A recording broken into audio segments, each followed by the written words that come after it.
तो आज के क्लास में हम लोग चैप्टर 4 का, जिसका नाम है आई हैव ए ड्रीम, मेरा एक सपना है, लेखक का नाम है मार्टिन लूथर किंग जूनियर, और ये इस चैप्टर का अंतिम भाग पार्ट 10 है।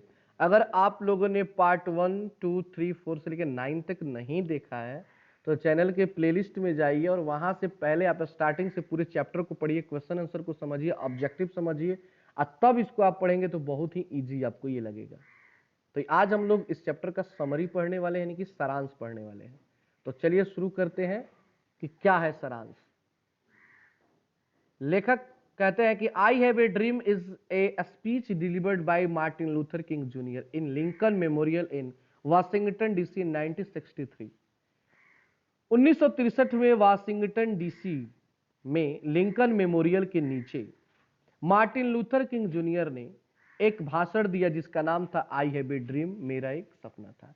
यानी मेरा एक सपना था, जो भाषण है उसको मार्टिन लूथर किंग जूनियर ने लिंकन मेमोरियल के नीचे 1963 में वाशिंगटन डीसी में दिया था। कब दिया था? 1963 में।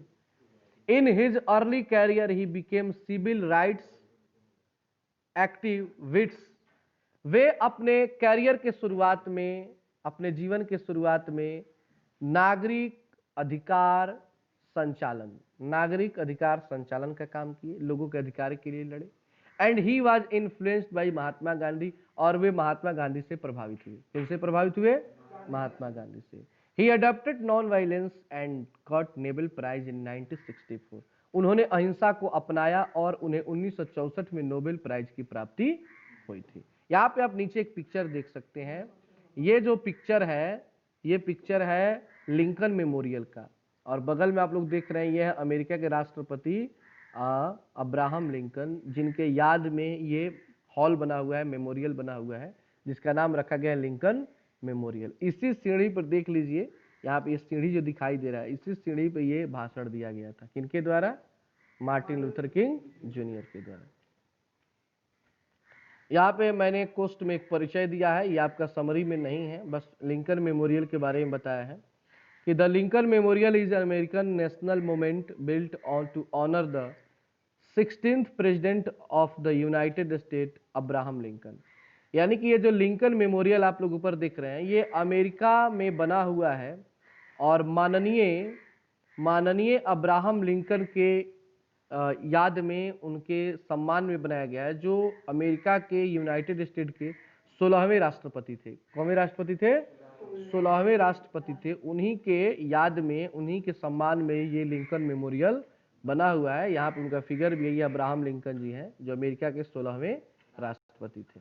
तो ये आपका समरी में नहीं है, बस आप गोश्त डाल के लिख सकते हैं जानकारी के लिए। फिर आगे है, पैराग्राफ छोड़ के लिखना है summary. He says that they had to live life of deported persons though they are native. वे कहते हैं कि हम लोग यहाँ के नेटिव हैं, यहाँ के मूल निवासी हैं, लेकिन फिर भी हम लोगों को डिपोर्टेड किया जाता है। ऐसा किया जाता है कि हम लोग यहाँ के नहीं हैं।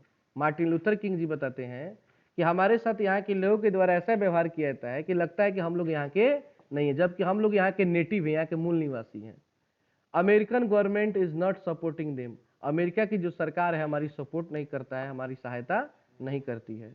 ही assures them that they will get freedom and their rights one day. लेकिन मुझे विश्वास है कि एक दिन मुझे स्वतंत्रता और हमारे अधिकार जरूर मिलेंगे। यानी लेखक के ये मन में विश्वास है कि एक दिन मुझे स्वतंत्रता यानी फ्रीडम और मेरे अधिकार जरूर मिलेंगे।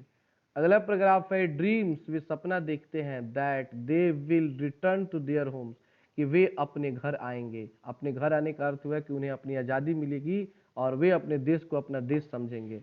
And they will get justice, और उन्हें न्याय भी मिलेगा। He dreams that one day on the red hills of Georgia, उनका सपना है, वो सपना देखते हैं कि एक दिन ऐसा समय आएगा कि जॉर्जिया के लाल पहाड़ियों में the sons of former slaves, मालिकों के बेटे, दास के बेटे यानी कि नौकरों के बेटे, and the sons of former slave owners, और उस नौकर के मालिक के बेटे, will be able to sit down together, एक साथ बैठकर कार्य करेंगे। यानी ना तो कोई मालिक होगा और ना ही कोई नौकर होगा, सब कोई समान होगा। He says if America is to be great nation, वे कहते हैं कि अगर अमेरिका एक महान देश बनेगा, दिस मस्ट कम ट्रू, तो इस सत्य को अपनाना पड़ेगा। और वो सत्य क्या है कि हमें किसी भी प्रकार का काले और गोरे में भेदभाव नहीं करना चाहिए। जब तक अमेरिका काले और गोरे के बीच भेदभाव करेगा तब तक वह कभी भी एक ग्रेट कंट्री नहीं बन पाएगा, एक महान देश नहीं बन पाएगा। तो इस तरह से हमारा ये समरी हुआ, इसे आप लोग नोट कर लेंगे और ये चैप्टर समाप्त होता है। फिर मिलते हैं हम अगले चैप्टर 5वें चैप्टर पे। तो आज के लिए इतना ही।